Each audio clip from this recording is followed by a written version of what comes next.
Bom dia, meu nome é Suzuki, atual líder do núcleo de recuperação, e hoje eu vim aqui apresentar um pouco sobre o que é o núcleo de recuperação, o que ele faz e qual a sua importância. Para compreender a importância do núcleo de recuperação, é fundamental saber qual o seu objetivo e como ele está aliado às etapas mais importantes do projeto como um todo.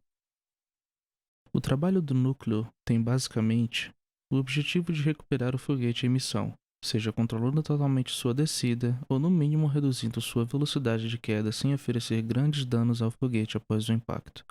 E para cumprir com esse objetivo, existem várias etapas de trabalho para consolidar o subsistema.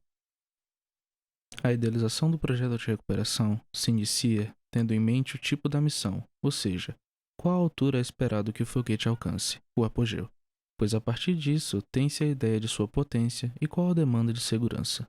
Um projeto de 3 km, por exemplo, precisa de um sistema mais robusto.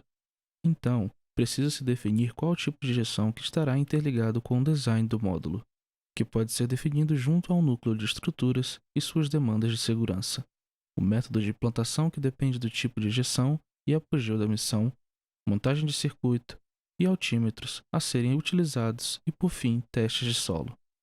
Um sistema de recuperação é muito adaptável e pode ser desenvolvido da maneira que tenha melhor custo e facilidade de implementação. Por isso, existem vários sistemas de injeção desenvolvidos e que são mais utilizados pelas equipes afora.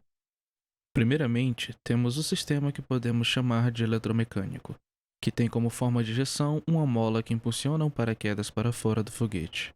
Tal mecanismo durante o voo fica travado até atingir o apogeu no caso do paraquedas piloto e até uma altura específica no caso do paraquedas principal, quando a coifa é separada do resto do corpo do foguete, liberando o paraquedas. Usualmente são utilizados servos ou solenoides para o mecanismo de trava da mola. Porém, devido a diversas complicações que o uso de servos pode causar, é favorecido o uso de solenoides para o mecanismo, que cumprem a mesma função. Porém, a ausência das engrenagens permite uma melhor segurança quanto à ejeção dos paraquedas. Temos outros sistemas que podemos chamar de mecânico pirotécnico, pois dependem de uma pequena carga de pólvora para o seu desempenho.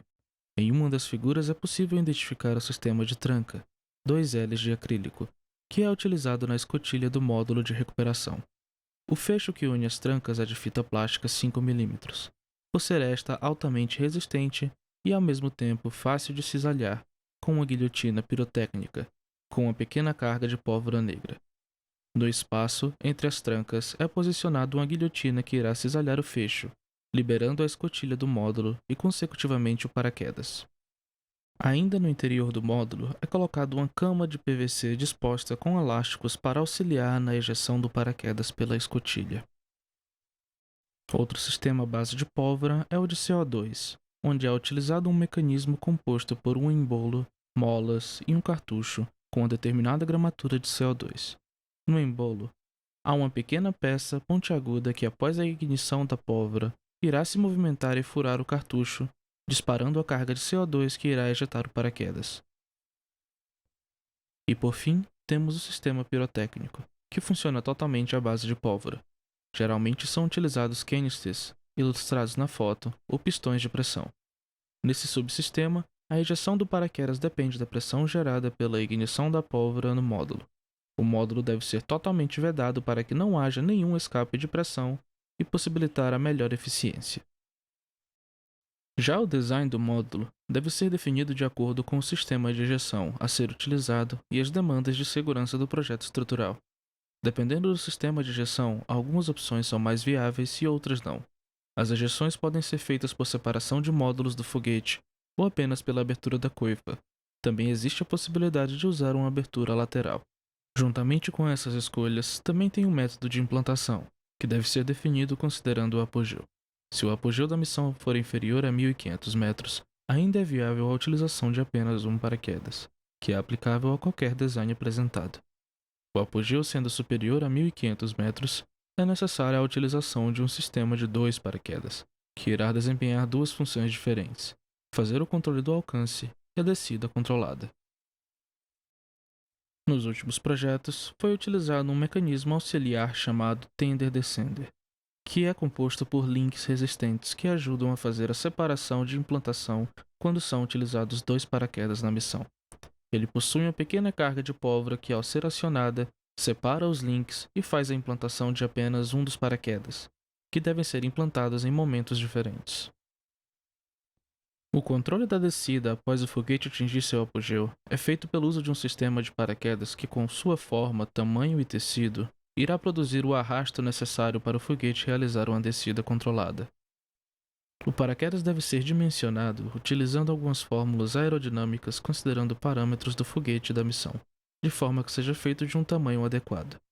Deve ser utilizado tecido resistente e baixa porosidade, de maneira que produza o arrasto necessário para o controle de descida. O paraquedas será composto por cordas que irá sustentar sua performance e moldar seu formato.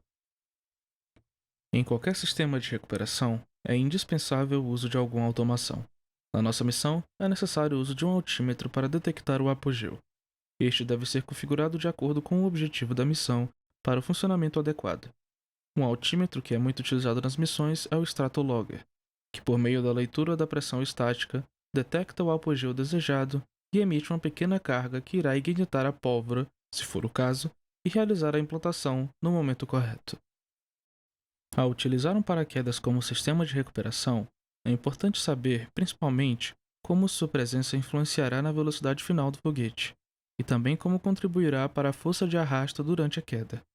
O coeficiente de arrasto pode então ser analisado, pois sabe-se que ele tem uma relação direta com a força de arrasto. Para obter os parâmetros de velocidade de queda e coeficiente de arrasto, simulações CFD foram realizadas usando o software ANSYS Fluent, onde foram feitas simulações de fluxo bidimensionais para reduzir o custo computacional. Nestes perfis de velocidade simulados, foi possível obter a influência do paraquedas na redução da velocidade inicial, bem como suas variações de acordo com as áreas analisadas. No projeto mais recente, foi decidido fazer uma análise estrutural do tender-descender para verificar sua resistência, tendo como base a força máxima gerada pela abertura do paraquedas. Foram analisados carregamentos gerados pela ativação do paraquedas em regiões críticas em função do tempo. O sistema de recuperação, além de adaptável, é bastante empírico, pois é nessa fase que pode-se observar o desempenho do sistema idealizado. É necessário realizar testes de ejeção, ativação do paraquedas e funcionamento do altímetro. Dependendo do sistema, é necessário fazer outros testes simples, como o de ignição da pólvora a seco, para verificar sua eficácia. No caso dos outros sistemas, o módulo deve ser montado em solo, de forma a simular o sistema da missão. Para melhor garantia, devem ser feitas baterias do mesmo teste. Para a ativação do paraquedas, geralmente são utilizados túneis de vento que simulam sua abertura e geram dados para obter o coeficiente de arrasto.